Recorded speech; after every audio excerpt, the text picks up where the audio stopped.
नमस्कार।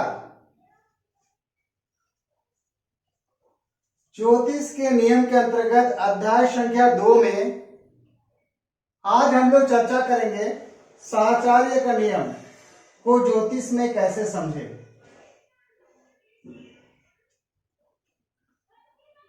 साहचर्य के जो नियम होते हैं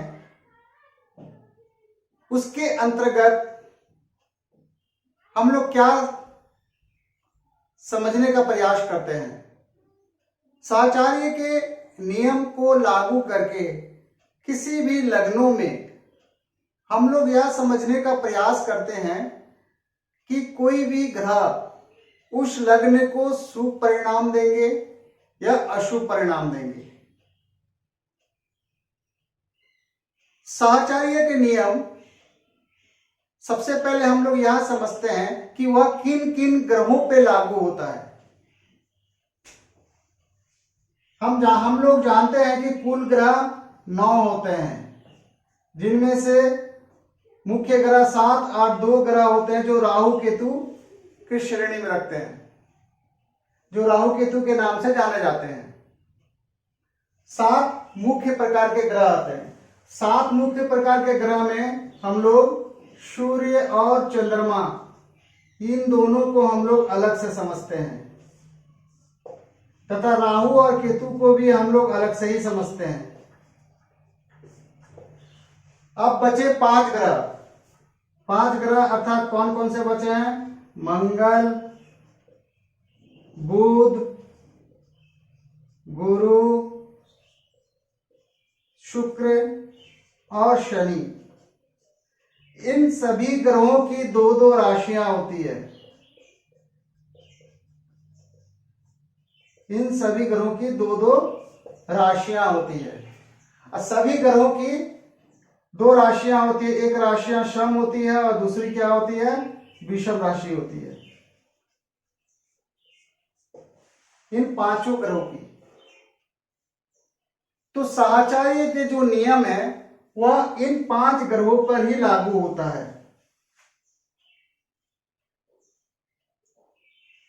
इन 5 ग्रहों को 2-2 राशियां प्रदान है। तो 2 राशियों में किसी भी लग्न में वह किन किन स्थानों में स्थित है, इसके अनुसार हम लोग साहचर्य के नियम को लगाकर यह चेक करेंगे कि वह ग्रह उस लग्न के लिए शुभ परिणाम देंगे या अशुभ परिणाम देंगे। इस साहचर्य के नियम को समझने के लिए कुछ साधारण से 2-4 पॉइंट्स हैं, उससे पहले हम लोग समझ लेते हैं। उसके बाद हम लोग एक उदाहरण पत्रिका के माध्यम से उसे समझने का प्रयास करेंगे। सबसे पहला नियम, यदि कोई ग्रह त्रिकोण स्थान का स्वामी तथा 6ठे, 8वें और 12वें स्थान का भी स्वामी हो।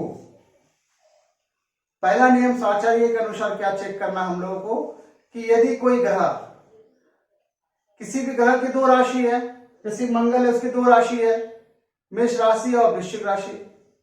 यदि एक राशि उसके त्रिकोण स्थान में स्थित हो और दूसरी राशि 6ठे, 8वें और 12वें स्थान में स्थित हो, तो ऐसे परिस्थिति में मंगल की जब दशांत दशा आएगी तो उस लग्न के लिए मंगल जो होगा वह शुभकारी होगा, शुभ परिणाम दायक होगा। इस प्रकार हम लोग साहचर्य के नियम को लागू करेंगे और उसे समझेंगे। दूसरा नियम क्या है कि यदि ग्रह तीसरे, 6ठे, 11वें स्थान में, अर्थात तीसरे, 6ठे और 11वें स्थान को हम लोग अशुभ स्थान के नाम से भी जानते हैं, तथा ग्रह 6ठे, 8वें और 12वें स्थान, दुख स्थान का भी स्वामी हो। अर्थात वह कोई भी ग्रह यदि तीसरे, 6ठे स्थान अर्थात अशुभ स्थान और दुख स्थान 6ठे, 8वें और 12वें दोनों स्थान के स्वामी अगर होंगे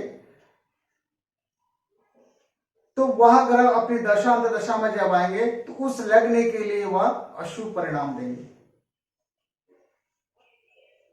इस प्रकार साहचर्य के नियम को हम लोग लागू करके समझते हैं। साहचर्य के नियम को समझने के लिए हमें एक और मुख्य बात को समझना काफी जरूरी है कि मूल त्रिकोण की राशि को ध्यान रखना बहुत जरूरी है कि ग्रह की मूल त्रिकोण राशियां कहाँ स्थित है। त्रिकोण में स्थित है, केंद्र में स्थित है, अशुभ भाव में स्थित है, न दुख स्थान में स्थित है। मूल त्रिकोण राशियों का बहुत अधिक महत्व होता है। तीसरा नियम क्या क्या हम लोग देखेंगे कि यदि किसी ग्रह की मूल त्रिकोण राशि छठे, आठवें, 12वें भाव में हो, यदि किसी ग्रह की मूल त्रिकोण राशि छठे, 8वें और 12वें स्थान में हो,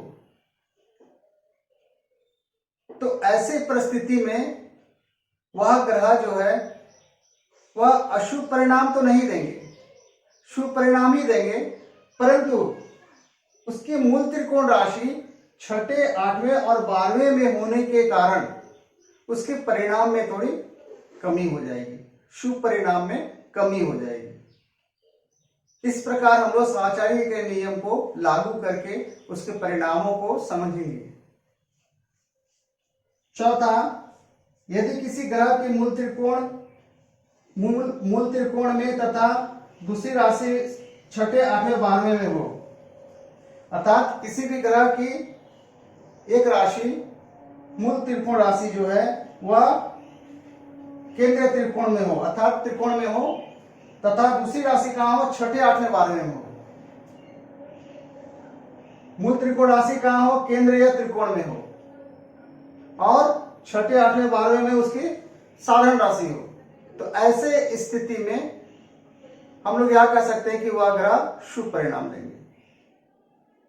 ताइए से पत्रिका के माध्यम से समझने का प्रयास करते हैं।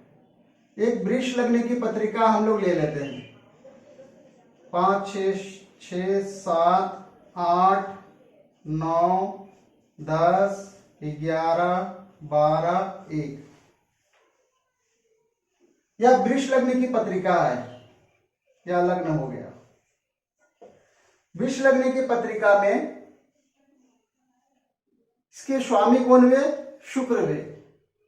तो शुक्र यहां किन किन स्थान के स्वामी हुए, शुक्र यहां लग्न तथा छठे, 6th भाव, छठे स्थान के स्वामी हुए। तो वृष लग्न की पत्रिका में देखिए लग्न के स्वामी और छठे स्थान के स्वामी हुए। तो लग्न का जो स्थान होता है यह केंद्र और त्रिकोण दोनों का ही स्थान होता है। तो इस पत्रिका के लिए, वृष लग्न के लिए शुक्र जो है वह शुभ परिणाम देंगे, परंतु शुभ परिणाम देंगे, परंतु शुभ परिणाम बहुत अधिक देंगे ऐसा जरूरी नहीं है। क्यों? क्योंकि वृष लग्न में शुक्र की जो दूसरी राशि है वह मूल त्रिकोण राशि जो है वह कहां स्थित है, छठा भाव में स्थित है, छठा भाव में स्थित है। तो छठे भाव में स्थित होने से इसके जो शुभ परिणाम होंगे उसमें थोड़ी कमी आएगी। इस प्रकार हम लोग साचार्य के नियम को लगाकर अलग अलग सभी लग्नों में समझ सकते हैं। यही मान लेते हैं कि यह तुला लग्न की पत्रिका होगी। तो तुला लग्न की पत्रिका होने से इसकी जो दूसरी राशि है वह कहां स्थित होगा, अष्टम भाव में स्थित होगा। तो तुला लग्न की पत्रिका में शुक्र जो है वह अच्छे परिणाम देंगे। क्यों? क्योंकि इसकी जो मूल त्रिकोण राशि है वह लग्न में स्थित है। तो इसे हमें विशेष रूप से ध्यान देने की आवश्यकता है। वैसे मान लेते हैं कि मेष लग्न की यदि पत्रिका है तो मेष लग्न की पत्रिका में लग्न में मेष राशि होगी और इसकी दूसरी राशि 8वें भाव में होगी, वृश्चिक राशि। तो मेष राशि जो है उसकी जो मूल त्रिकोण राशि वो कहां स्थित है, लग्न में स्थित है। तो मंगल शुभ परिणाम देंगे क्योंकि इसकी मूल त्रिकोण राशि कहां स्थित है, केंद्र स्थान में स्थित है। यदि वृश्चिक लग्न की राशि होती है, वृश्चिक लग्न होता है तो उस स्थिति में मंगल की दूसरी राशि कहाँ स्थित होती है? छठे भाव में स्थित होती है। ऐसे परिस्थिति में मंगल शुभ परिणाम तो देंगे, परंतु शुभ परिणाम में कमी दिखेगी, रिजल्ट में कुछ कमी दिखेगा। क्यों? क्योंकि उसकी जो दूसरी राशि है वो मूल त्रिकोण राशि छठे भाव में स्थित है। और हमें विशेष रूप से यह जानना चाहिए कि जो भी ग्रह होते हैं उसकी दो राशियां होती है, एक साधारण राशि, एक मूल त्रिकोण राशि। तो जब वो अपनी दशा अंतर्दशा में आते हैं तो वह विशेषकर फल जो होता है वह मूल त्रिकोण का ज्यादा देता है। विशेषकर फल जो होता है मूल त्रिकोण का फल ज्यादा देता है अपने साधारण राशि से। ठीक उसी प्रकार जिस प्रकार किसी व्यक्ति के दो संतान हैं, एक बड़े पुत्र हैं, एक छोटे पुत्र हैं, कहीं ना कहीं आपको यह देखने में जरूर प्राप्त होगा कि या तो बड़े पुत्र से उनका मोह थोड़ा ज्यादा है या छोटे पुत्र से उनका मोह ज्यादा है। कहीं ना कहीं कुछ ना कुछ कमी आपको दिखेगी। किसी में मोह जो है, उसका जो प्यार है उसमें कहीं किसी ना किसी में एक को कमी है, ज्यादा नहीं, थोड़ी सी। या तो बड़े के प्रति उसका थोड़ा मोह ज्यादा है या छोटे के प्रति उसका मोह ज्यादा है। ठीक उसी तरह यहां भी वो अपने मूल त्रिकोण का राशि के फल को ज्यादा करना पसंद करता है। तो इस प्रकार हम लोग साहचर्य के नियम को यहां पालन करते हुए वह कोई भी ग्रह कैसे परिणाम देंगे हम लोग समझ सकते हैं। दूसरा हम लोग शुक्र को देख लिया। मंगल हम लोग देखते हैं अब बुध की राशि। इसकी बुध की एक राशि दूसरे भाव में स्थित है और दूसरी पांचवें भाव में स्थित है। तो पांचवा भाव जो है त्रिकोण का स्थान हो गया और साथ ही साथ यह मूल त्रिकोण राशि भी है। तो मूल त्रिकोण राशि त्रिकोण स्थान में है, तो इस पत्रिका के लिए बुध शुभ परिणाम देंगे। इसके अलावे हमें यह भी समझना है कि यह लग्नेश का मित्र है या नहीं, इसे भी समझना है। क्योंकि किसी भी लग्न के लिए उसके जो त्रिकोण होते हैं वो सदैव मित्र होते हैं। तो मित्र होंगे तो शुभ परिणाम देंगे, अच्छे परिणाम देंगे। तो इस पत्रिका के लिए बुध अच्छे परिणाम देंगे। योगकारी भी हैं तो योगकारी परिणाम देंगे। इसके बाद आते हैं गुरु। इस पत्रिका के लिए गुरु कहां का स्वामी है? इस पत्रिका के लिए गुरु अष्टम भाव तथा एकादश भाव के स्वामी है। एकादश भाव अशुभ भाव कहलाता है और अष्टम भाव दुख स्थान कहलाता है। यदि कोई ग्रह तीसरे, छठे, 11वें स्थान तथा छठे, 8वें, 12 का स्वामी होता है। गुरु यहाँ कहां का स्वामी है? 8वें भाव के और 11वें भाव के, अशुभ स्थान के और दुख स्थान के स्वामी हुए। तो इस पत्रिका के लिए वृष लग्न की पत्रिका के लिए गुरु कैसे परिणाम देंगे? गुरु यहाँ अशुभ परिणाम देंगे। और ऐसा नहीं है कि अशुभ परिणाम देंगे और केवल 8वें का परिणाम देंगे, वो 12वें का भी, यहाँ का भी परिणाम देंगे। परंतु विशेष परिणाम कहां का देंगे? क्योंकि मूल त्रिकोण राशि कहां स्थित है? इसकी धनु राशि जो है, इसकी मूल त्रिकोण राशि कहां स्थित है? 8वें स्थान में स्थित है। तो विशेष परिणाम कहां के प्राप्त होंगे? 8वें के प्राप्त होंगे इनकी दशा अंतर्दशा में। इस प्रकार हम लोग साहचर्य के नियम को पालन करते हुए समझ सकते हैं। शनि की जो राशि है वह एक राशि 9वें भाव में स्थित है और दूसरी राशि 10वें भाव में स्थित है। तो एक राशि केंद्र में स्थित है और दूसरी राशि त्रिकोण में स्थित है। तो वह केंद्र और त्रिकोण में स्थित होने से या केंद्र त्रिकोण राशियों भी बना सकते हैं। तो इसकी जो राशि है वह दोनों अच्छे स्थान में है, छठे, 8वें, 12वें में नहीं है। और मूल त्रिकोण राशि भी अच्छे स्थान में है। तो इस पत्रिका के लिए यह पूर्ण योगकारी होंगे और अच्छे परिणाम देंगे। अब आते हैं मंगल। इस पत्रिका के लिए मंगल 7वें भाव में अर्थात केंद्र स्थान में तथा दूसरी राशि 12वें भाव में स्थित है। तो एक राशि उसकी द्वादश भाव में स्थित है, दूसरी, तीसरे, छठे और 11वें स्थित नहीं है, इसलिए बहुत अधिक अशुभ परिणाम नहीं देंगे। शुभ परिणाम देगा, लेकिन बहुत भी शुभ परिणाम नहीं देंगे। परिणाम में थोड़ी कमी होगी। क्यों होगी? क्योंकि इसके जो मूल त्रिकोण राशि वो कहाँ स्थित है? वह 12वें भाव में स्थित है। तो 12वें भाव में स्थित होने के कारण इस मंगल जो है इस पत्रिका के लिए शुभ परिणाम में कमी करेंगे।